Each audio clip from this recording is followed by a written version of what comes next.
Caesar notes 11.7, the United States emerges as a world power. This kind of focuses on some of the diplomacy policies of this time period in our dealings with some of these countries that we've talked about previously, but some we kind of had new dealings with. The key terms: Boxer Rebellion in China, open door policy, also referring to China, the Foraker Act, the Platt Amendment, both of those affecting areas we had either conquered or fought in, big stick diplomacy, the Roosevelt corollary, and dollar diplomacy and moral diplomacy.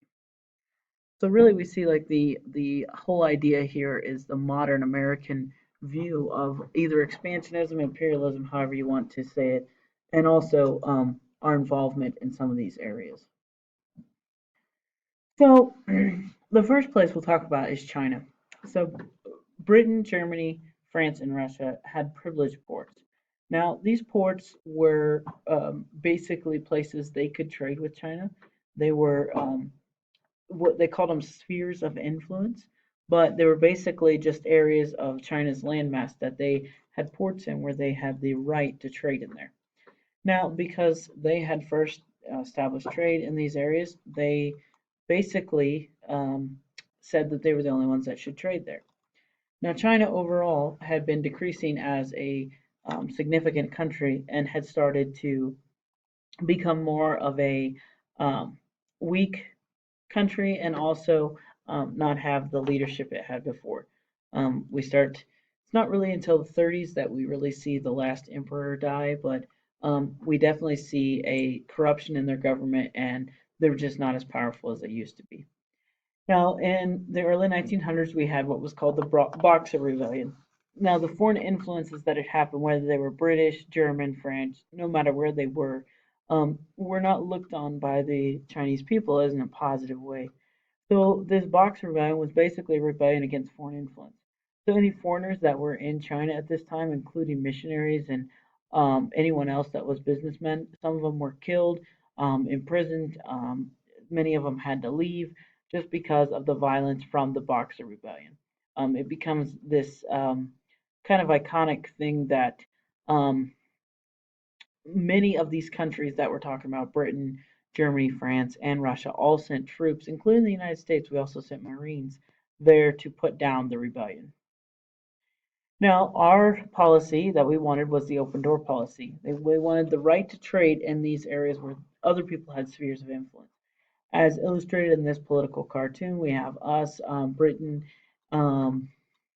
can't remember what other country was over on this side, pulling for the idea of open door policy, where we have Germany and the French and Japanese, Russians, things like that, did not support open door policy. And this is basically on who got to trade with the Chinese. Here's some of our spheres of influence. When we look at China overall, you can see that we have French dealings there, also British, Japanese, and Russian. Some of the smaller ones there are the Japanese, the French, and the German. But you don't see the United States on that coloring because we didn't have a sphere of influence, which is one reason why we supported open trade. We should be able to trade with this country no matter what. Now, at this time period, we also have the Russo-Japanese War. It was fought over the control of Manchuria. Manchuria was basically this area that was close to Russia and Japan, kind of like the old Mongol area, if you know some Chinese history. At the end of the Russo-Japanese War, which is what this picture is depicting, Roosevelt actually helped to establish the peace treaty from that war. I believe it was in New Hampshire where they actually met in the United States to write their peace treaty. He was awarded a Nobel Peace Prize for his work in establishing the peace treaty. Now, in order to lower tensions with Japanese, Roosevelt extended what was called a gentleman's agreement. So, with Japan, he agreed that they would decrease the segregation in America in order to have a better trade relationship. Some of the Japanese immigrants' children weren't able to go to school in California, and that caused an issue overall with Japan. They weren't very happy about that. At this time, we also have the Great White Fleet, which is depicted in this picture here. And it was set on a goodwill cruise. You have the different areas where it stopped along its way. But basically, the goodwill cruise had no military um, goal, but it basically was to show our might and our power as a country. Kind of like, look at us, we can now play with the big dogs type of approach. Now, the Four-Acre Act established a civil government in Puerto Rico. This is kind of leftover issues from the Spanish-American War, but basically it said that we would have government control. We would appoint the governor and part of the upper house in Puerto Rico, but then they would choose their lower house and some of their other government officials as voters. Um, in the U.S. Supreme Court, there was the ancillary cases where basically they determined that the rights of Puerto Ricans, they were not U.S. citizens, and they were able to make basically taxes on imported goods coming from Puerto Rico, even though it was an uncategorized territory. We also have at this time period the Platt Amendment, which I talked about before, but it prevented Cuba from signing a treaty without any U.S. approval. Kind of made them a protectorate of us, which um, a protectorate would be like an example, kind of like a little brother. Obviously, Cuba did not want the influence from us at this time period, but basically, we kept those same relations with Cuba until 1934, where we have the power where Cuba cannot make any treaties with Spain or Britain or any other European country. Now, our interventions in Latin America. This is pretty detailed here, but it shows a lot of the uh, interventions that we had, how many times we put troops into Cuba, showed the U.S. troops going into Haiti, our use of the naval base that is still used today for terrorist prison. We had troops in the Dominican Republic. We have the Puerto Rican. We purchased the Virgin Islands from Denmark. We have troops that go in multiple times into Nicaragua and into Honduras, also into Mexico to put down a revolution. The Canal. You can see that there's a lot of interventions in Latin America for the United States. One of these was because of Teddy Roosevelt's opinion. He came up with this idea of the big stick diplomacy. The whole idea here was to speak softly and carry a big stick. The big stick being the military power. He wanted a canal. It was one of his goals to use for not only trade but also for military support in the Pacific region, our influence in the Pacific. But Colombia actually controlled Panama at this time. Colombia, as you can see right here, is at the top of South America. And basically, Panama was off limits because Colombia would not work with us. So, surprise, surprise, the Panama actually revolted with our support. We sent troops there and munitions and guns. And as soon as they became their own country, they granted control of the Canal Zone to the United States. Um, One of the things about the canal was there was basically um, this area where there was a large lake in the middle of the isthmus. And so it was a really good plan to put a canal through there. It was like the best plan out there. We paid him $10 million and we pay an annual rent of 250,000. Here's some pictures of the building of the canal. Lots of series of locks and etc. They also had to dredge out some of the lakes there that so large ocean vessels could go through. But you can see why the Panama Canal, as far as constructing it, would be important for not only trade but also for military endeavors.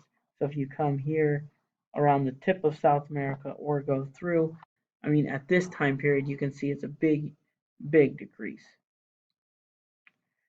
Here's a little closer look at the canal. I told you there was a large lake in the middle. That's right here. But a lot of the area that we had to put a lot of stuff through was right in this area.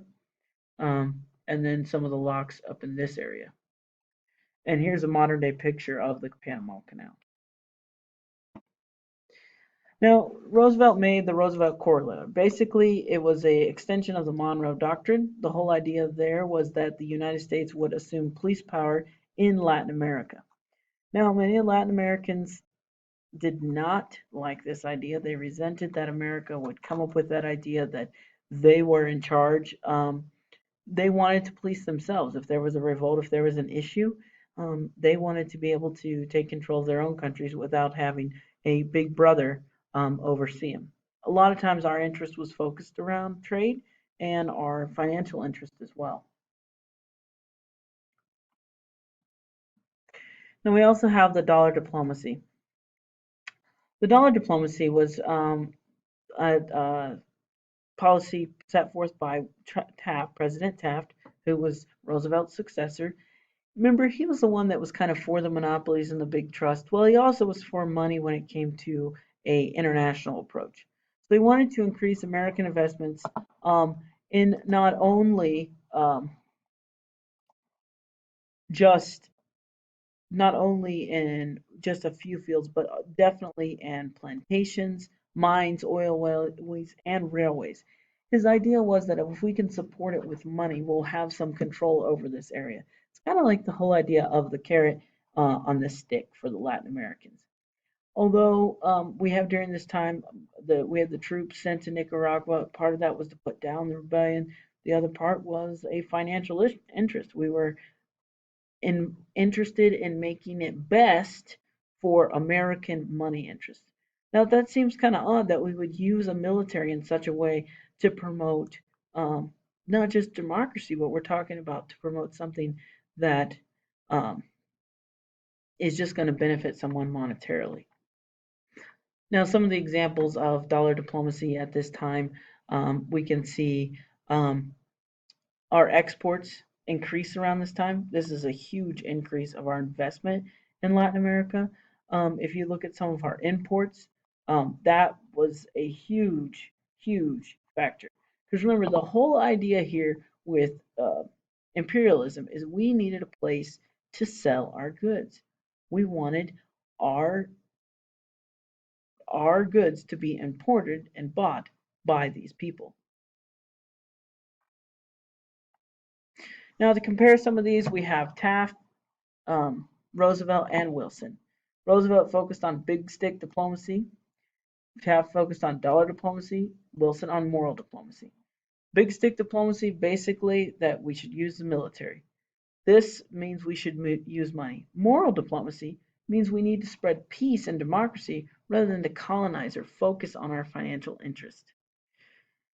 The whole idea here was friendship, but even though there was a lot of things said with moral diplomacy, there still was the military approach. So, Wilson did want to promote human rights with his whole idea of moral diplomacy. But we can see that that was kind of a catch-22 because the Marines were sent to Hawaii to permit, or no, sorry, not Hawaii, Haiti to protect American interests.